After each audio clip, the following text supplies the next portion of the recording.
Today, I want to talk about Jesus and the storms. Severally in the New Testament, we read stories of Jesus calming the storm. But what is the import of such stories in identifying who Jesus is? You know, the stories of Jesus are very significant, especially the miracles that he performed. They were not just miracles that he did for doing sake. Each of his miracles pointed to who he was. And so we're going to pay particular attention to his miracle of calming the storm. But we're going to take it from the Old Testament perspective and read from the book of Psalms 107. I read from verse 23. Those who go down to the sea in ships, who do business on great waters, they see the works of the Lord and his wonders in the deep. For he commands and raises the stormy wind, which lift up the waves of the sea. They mount up to the heavens. They go down again to the depths. Their souls melt because of trouble.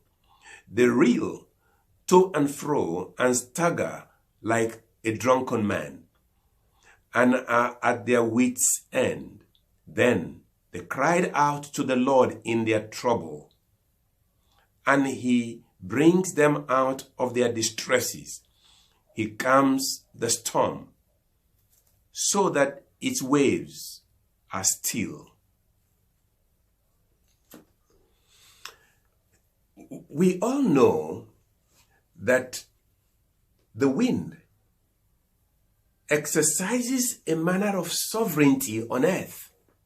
No one can tame the wind. The wind does what it wills. Technology has not been able to tame the wind. And that's why there are the tsunamis, that's why the different storms that come in our age destroy at will, and no one says to the wind, stop. That's true.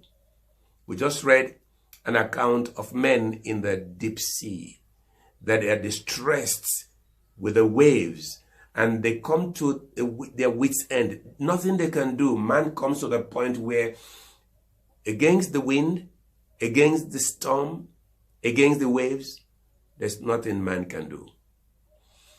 But we're going to read another story in the Bible.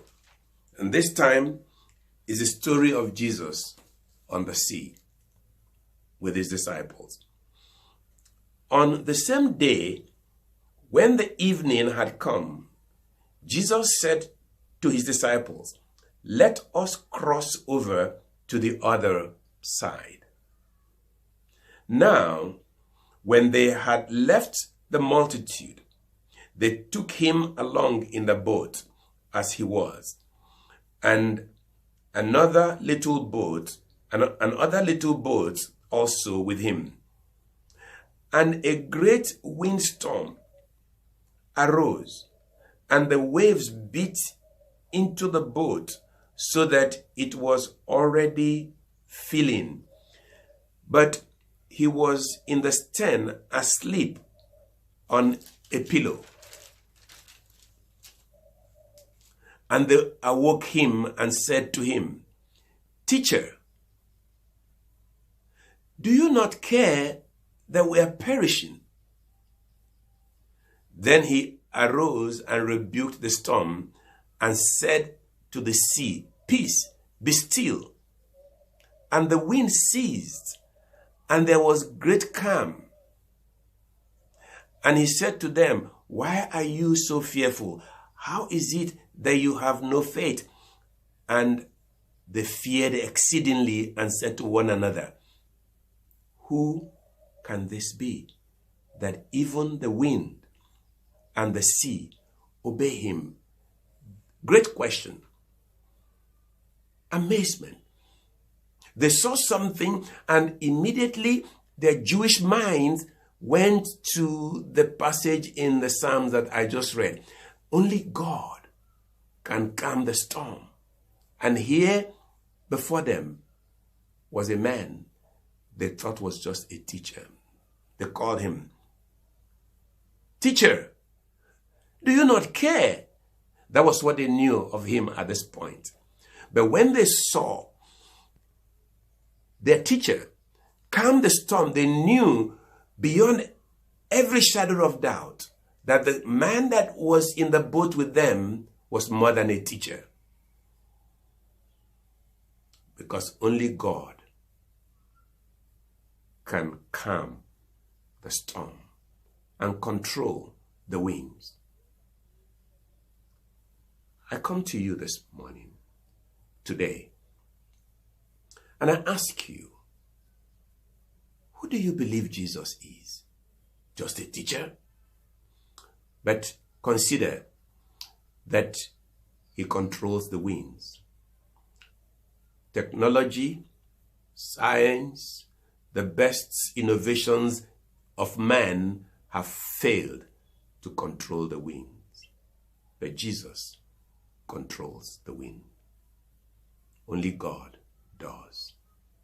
Who do you believe that Jesus is? He's more than a teacher. He is God that became a man. Hence, he was able to do what only God can do. If you believe that today, my friend, you'll be saved.